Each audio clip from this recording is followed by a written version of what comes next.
Fabcon, amoy nakaka-joyful.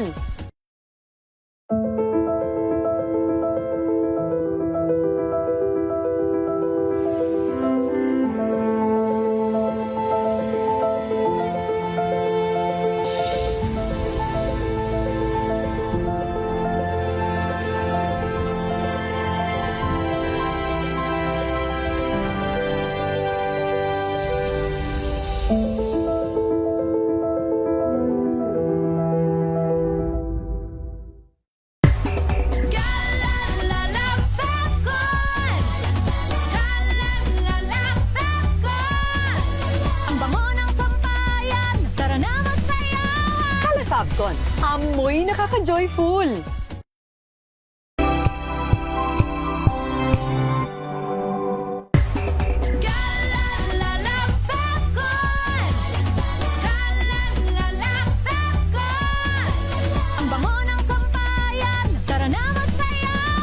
Fabcon, amoy nakaka-joyful.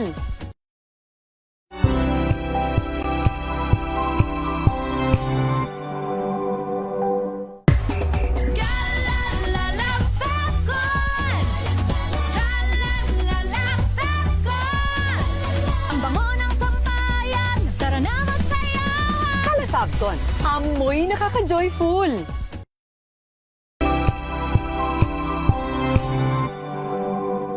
Hello, Washi! Laundry day na naman! Yay! Anong meron? Mancha ng chocolate, Oh. putik, may libag pa! Kaya natin yan! With Pride Washing Machine Detergent, may triple stain-away formula. Tanggal ang makapit, madikit, at malupit na dumit-mancha. Kaya easy-easy ang labada. Mula noon hanggang ngayon! All you need is pride. All you need is pride. ACS. Maulan man, no worries na amoy kulog ang damit. Charm Fabcon. Bangong pumakabloom. Tanggal amoy kulog sa bango ng charm. Kaya gamit ko, Charm Fabcon with Bloom Fresh technology. Kills 99.9% of kulob-causing bacteria. May aroma burst pa of thousands of flowers and berries. Ang sampay sa loob, no amoy kulob. Bangong pumakabloom sa charm. Charm Fabcon. ACS. Wow, ang saya. Isang barangay na labada, puro mancha pa. Goodbye, pahinga. Mommy, isang laba lang yan sa Pride Bar Blue. May powerful stain-away enzymes na malupit sa dunit mancha. At di masakit sa kamay. Isang laba lang yan. Hello, pahinga. Hello, Pride Bar Blue. ACS.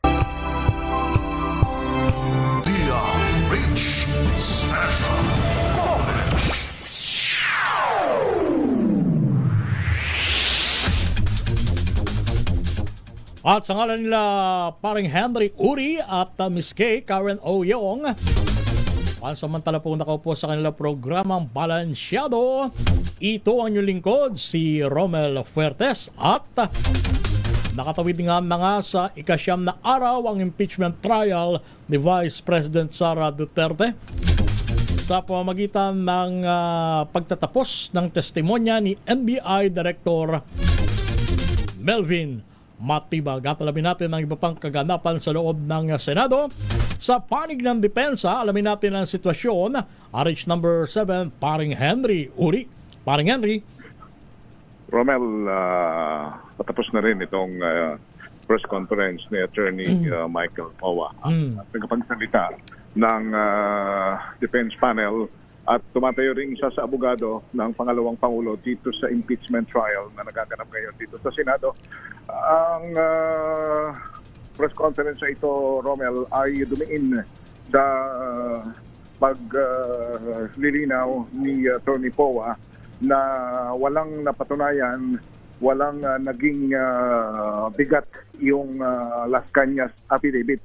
Ang Las Cañas affidavit, Romel, ay yun yung ginamit na papel o dokumento ng prosecution na sinasabi na si Vice President Sara ay may kinalaman doon sa Oplan Tokhang at isa siya sa nagko-command para sa operasyon nito noong panahon ng dating Pangulong Rodrigo Duterte na kasagsagan nga ng anti-drug campaign.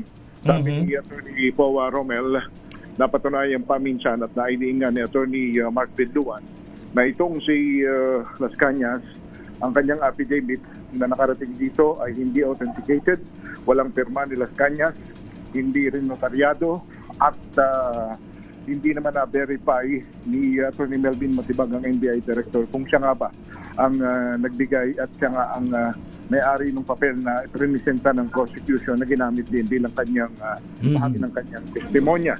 Sabi ni Attorney Powa Romel ay maaaring ito ay ginamit lamang din ng prosecution bilang karagdagang pagpapatunay na si Vice President Sara Duterte nga ay may intensyon na gumawa ng mga violenting bagay. Pero sabi niya, hindi naman ito kayang patunayan ng ganong dokumento lamang, lalo na hindi nga ito autentikado at hindi nga ito notaryado. Ang isa pang binigyang linaw ni Attorney Powa ngayong hapon, Romel, ay yung tungkol sa kahilingan kanina ni Senator Chis Escudero na kung maaari ay ang mga tumatayong abogado na Pangulo ay huwag nang maging spokesperson. Sabi ni Attorney Powa, aantayin lamang niya kung ano ang sasabihin ng Vice President Sara Duterte sapagkat kung siyang tatanungin ay medyo mahirap na rin sa kanya ang maging abogado spokesperson, pero kaya lamang dahil familiar na sila sa amin, familiar na kami sa kanya, ay medyo mahirap din iwanan ang pagiging spokesperson. Pero hindi naman niya kaagad madesisyonan sapagkat kung ano ang sasabihin ng Vice President Sara Duterte ay siya niyang susundin, Romel. So, balikan ko lang, parang Henry, yung konklusyon or yung pagtaya ng defense panel sa testimonya ni Mr. Las Cañas, yung self-contest na DDS hitman umano. Sa madalit salita, ang binabanggit ng depensa, walang pinatawag na probative value yung salaysay ni Las Cañas. Oo, yun ang pagdidiin ni Attorney Powa sapagkat sa impeachment court, lalong-lalo na, sabi nga niya, yung kanyang mga dokumento, kung hindi naman autentikado, hindi naman notaryado, at hindi naman mismong yung tao na sumumpa ang magbibigay sa iyo ng dokumento at makikita mong siya talaga ang may-ari ng dokumentong yon, ay nasa sa mga senator judges na kung ito ay kanilang paniniwalaan. Pero parang Henry, ang tanong ko lang, since yung tinutukoy na dokumento ni Mr. Las Cañas ay hindi maituturing na valid dahil ito ay unang-una wala ang kanyang lagda, pangalawa hindi notarized, hindi ba? Ang tanong lang ng mga katulad natin na hindi abogado, given that circumstances, bakit pinayagan ng presiding officer na i-entertain pa sa paglilitis or sa pagdinig? Hindi ba? Actually, palagay ko, parang Romel, pareho tayo. Di ba? Hindi natin masasagot ito. Kaya nga as far as the presiding officer is concerned, una siguro malaman at maantay natin yung kanyang paliwanag. Yes. At I have yet to hear nga kung ano ang kanyang paliwanag doon. Pero sa panig lang ng defense, ang sinasabi nga nila, kumbaga, ang prosecution naman, hindi rin nila kumbaga kasi parang Henry, kung di ako nagkakamali, pinuna rin ni presiding officer Chis Escudero yung testimonya na yan, bakit hindi notarisado at walang lagda ni Mr. Las Cañas. Following that logic, parang Henry, kung walang lagda at hindi notarisado at invalid, inadmissible, bakit in-entertain pa in the first place? Dapat from the start, hindi ba? Actually, yun din ang kung maalala ko kahapon ang sabi ng Senator Pia Cayetano, do your job. Kung yun naman kaming harapan dito ng mga dokumento na hindi naman valid, hindi naman notarized, sapagkat simple lang naman. Sabi ni ito ay impeachment court. Pero alam mo, much as we want to comment, Kaya nga eh. Mahirap tayo. Hindi, yan eh, tanong lamang natin ng mga non-lawyer, ika nga. Oo. Pero hindi natin din ako hindi ko rin masagot kung nalusutan ba sila Di ba? o sila ba'y na-inform o kung paano. Pero yun lang, sumali nga ng depensa basta para sa kanila parang Romel. Wala namang mahirap itong sundan itong dokumentong ito sapagkat hindi nga ito autentikado eh. So kung ang magiging desisyon ng mga presiding judge ay sang-ayon sila doon sa dokumento, pinauubayan na lamang. Sige. Pero in general, kamusta ang pagtaya o ang konklusyon ng depensa sa naging testimonya naman ni NBI Director Melvin Matibag? Meron mga nagsasabi, parang Henry, meron nagsasabi na mukhang hindi napigan ng husto ng depensa si NBI Director Matibag. May mga binabanggit si Attorney Powa na may mga nahit uli silang target. Ibig sabihin, yung kanilang objective bago sila sumalang kanina sa trial, pag alis naman nila at pagkatapos ng trial, nahit nila yung gusto nilang mahit na target. Yun nga lang, ayaw nilang sabihin kung ano ito. Pero para sa kanila, ay una, parang Romel, napatunayan nga nila na idiin nila na yung Las Cañas documents ay hindi dapat kumbaga magkaroon ng probative value kung sila tatanungin dahil nga hindi naman ito autentikado at hindi naman ito notaryado at wala namang makapagsasabi maliban sa prosecution kung itong affidavit ni Las Cañas ay totoo. Pangalawa, yung ipresenta rin ng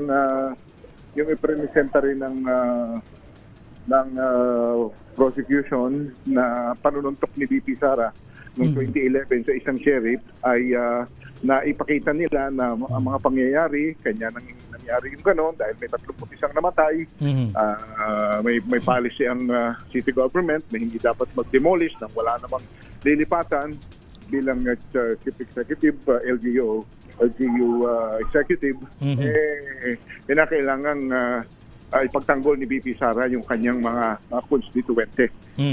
So, bilang background, parang Henry, kaya ipinakita yung video ng pananapak ni Vice President Sara Duterte during the time na siya pa ang mayor ng Davao City sa isang sheriff ay para i-determine ng prosecution na merong tinatawag na pattern of violence, di ba?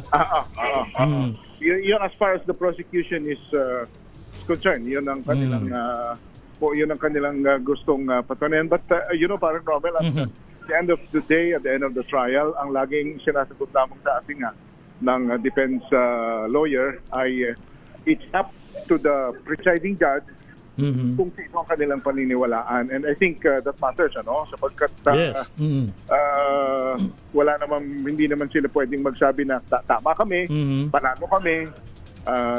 For today ay meron kaming malaking adbentahe sapagkat sabi nga ni Attorney Powa kanina, much as we want to disclose or to discuss everything ay hindi naman dapat yun sapagkat nire-respeto nga nila ang impeachment court. Tama ka. At the end of the day, parang Henry, numbers will emerge superior.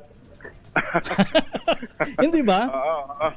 Kung ano man ang magiging kapalaran nito, kung sino man ang mananaig, parang Romel. Numero. Bahala na ang kasaysayan ng impeachment trial na ito.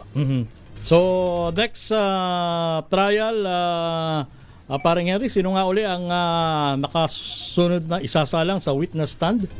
Ang alam ko, parang Romel, yung mga bang executive ng Land Bank ang okay. At yun naman, prosecutors. At handa namang i-cross-examine ito uli ng defense. Yun naman, testigo na yon ay may kinalaman sa reklamo ng di umano ay hindi maipaliwanag na yaman ng Vice Presidente.